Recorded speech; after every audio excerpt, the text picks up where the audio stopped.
What is going on, everybody? Welcome back to Phones and Drones. So jumping into our Cybertruck coverage, now that we gave you an idea of the delivery event, I want to go ahead and show you guys how the new V12 software really works. It looks really cool, and the differences is drastic compared to how it operated in the past. Now, having said this, it still is Tesla, it's still clean and still simple to use and navigate. Let's go ahead, take a look at what they did for the new user interface for Cybertruck. All right, so as you can see, back in the Cybertruck, and first things first, I wanted you guys to experience it with me. Let's go ahead and do the ever satisfying peel off of that plastic. And now, jumping right into the settings, you guys can see here, complete different layout from what other Teslas have, including in V12 alone, the actual vehicle being the main focal point, which is amazing, and just how responsive this is really is awesome. So depending on what you want to do, it is all actionable right here on the screen. As you can see, it calls out some pieces here, but if you want to move around and click on other aspects, you can open the tailgate here by just pressing there. You can open or close the tonneau cover, and you can obviously also set the ride height and all of those other features right here, and open and close the frunk. Very cool, very intuitive. The map is off to the side now instead of being on part of the display, and it really does make a difference. You have your cards here just like you do on your Model 3 and Model Y, where you can swipe over and see your usage for your energy and how low you're going to get on your battery, your tire pressure, and the ride height in real time, which is very, very cool. Back into the actual settings screen, you can see here your controls, very similar to, again, what you traditionally would expect. Although, again, you have new ride height settings, which is obviously disabled currently because the charger is in. But you also have the tonneau, where you can open and close from here. And then right below that, this little icon is to lower the tailgate. Also, nothing else looks crazy different. However, the glove box now, and I'm going to scoot this over so you can see it. When you tap to open it, it is actually a drawer rather than an actual glove box like they have been in the past. So, aside from that, your dynamics are your next section. You have your driving modes for comfort, sport, custom, and off-road. Off-road, again, being the difference one. And you can see here you have a new off-road menu that tells you what it actually does. And when you confirm you want to go into that, you can choose from overland and Baja, what sort of terrain you're going to be on, from all-purpose to sand to gravel to rock. Your stopping mode, if you want to hold or roll, trail assist, which is still coming soon, that is not active yet, and wade mode, that'll raise the ride height and pressurize the battery when driving through shallow water. It's awesome. If you want to get out of that, you can obviously go back into your controls and do it that way, or just simply click back in and go into the other drive mode. When you go into the specific drive modes, you can see exactly what it breaks down for you. If you're in sport, your acceleration is standard, your ride height is on ride and handling is focused, preferred ride height is on lower, and again, you can tweak all these if you want on the custom setting. I leave it on custom. I like the standard acceleration, ride and handling on relaxed, and a higher preferred ride height. Again, if you want to change that, that's all you got to do, and you are good to go. Apply brakes when regen. Regenerative braking is limited. That is if you have a fuller battery charge and it cannot take any more of a charge. It'll actually use the brakes instead of using regen braking for you. Auto shift out of park, again, still in beta. We had this originally on the Refresh S and X. It is now here in the Cybertruck and is in the new Refresh Model 3 as well. And the option to auto lower, that'll lower your suspension when parked for easy entry. Towing and handling, this is obviously unique just to Cybertruck.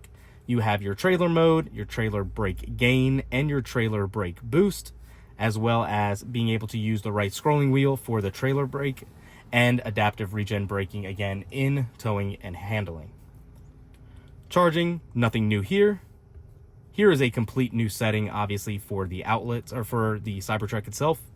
You have your outlets that you can control right here, your power feed on the roof, and another one in the actual frunk itself. If you wanted to use that. A good call out is this down here. all outlets will turn off when the vehicle charge drops below 5%. So keep that in mind. It is for battery saving measures, so you don't waste your energy if you need that last bit of go. You can enable cabin outlets on entry if you'd like, and it does consume power when not in use because obviously it's consistently rolling. But if you enable that, you can have your cabin outlets automatically turned on, so you don't have to enable or disable them every time you get in the vehicle. And then you can keep on cabin and bed outlets. If you option to put that on, it will keep the outlets on for 12 hours. Beyond that, one of the bigger disappointing aspects is, even though they had plenty of time to develop this and all of that, you unfortunately do only have TAC right now, which is traffic aware cruise control. And unfortunately, there's no autopilot or FSD beta yet. Obviously, as you can see, it will be coming in a future update, but currently it is not available. Who knows how long it will take for that. Elon has actually said they're obviously not making FSD a priority on this right now, unfortunately. So take that for what you want, but it's not it's a little disappointing. You do obviously have your traffic light and beta and stop sign control is still in beta. Nothing new there, but you can see every other aspect here is exactly the same as every other Tesla. Same with your locks. You have obviously all your walkway door locks if you want, driver door unlock mode, unlock on park. Nothing new here that is unique to Cybertruck. If you go under lights, even here, nothing crazy new aside from the bed lights. Now you have that option here. You can set it on auto or put a specific brightness that you want to leave it on. I like auto, makes it easy enough. You have your accent lights, which is now, again, a feature on the new Model 3 refresh. You can actually go from having them off, on, or auto, and you can select whatever color you'd like here. Obviously, it's too bright out here to really see, so you're not going to get a view on this right now, but we will have another video at night showing all of that as well.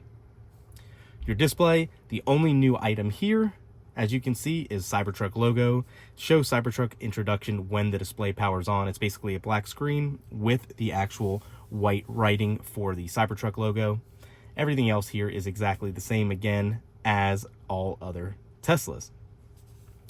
You do have the side cameras. It gives you a little dot for your blind spot monitoring. That is exactly what that is if you'd like. Trips, nothing crazy here. I don't even want to go into the energy usage yet because I've been really kind of flooring it and messing around, but even having so, since there is a now 102 miles on here, you can see our average energy is 439. Not crazy bad by any means, but definitely not anything great. As we've been driving it more, we get more accustomed to it, and you can see our usage is actually dropping and the energy usage is dropping as well. Same with navigation, nothing crazy or new here. Safety as well, very similar to every other Tesla, nothing crazy, nothing new here either. You can scroll through it all. It's all the same that you're used to. Service, same here as well. Software, here you go. You can see everything that's going on with the vehicle. You can obviously also go into your release notes as we always have done in the past. That is now obviously in the owner's manual, and you can see exactly what's new. This is running 2024.2.3, which does have a couple of upgrades. We will do a video on this breakdown as well here in the near future, so thumbs up this video and subscribe to the channel to get notified when that goes live. And then obviously you have the upgrade screen. There's no upgrades available. The Foundation series does obviously come with everything offered. So one other thing I do want to actually talk about really quick is actually this display again and how cool it is. It is very live time. If I was to lower the windows down, it would show that exactly real time. So if I wanted to lower this window down and stop it, you can see it shows that perfectly well. Same with rolling it back up. And also, even with the actual tonneau cover, if you want to go ahead and open it, you can see that as well. Very, very neat, very clean interface. This might be one of my favorite parts about it. All the pixelation and the low polygon looks really just complement the truck as a whole. I am a huge, huge fan. Let me know what you guys think of this really V12 first look. Comment down below what's your favorite feature and what you think they will be adding. We will be doing a ton of coverage here in the near future, so thumbs up this video, subscribe to the channel, and get ready for a ton of Cybertruck content. Peace.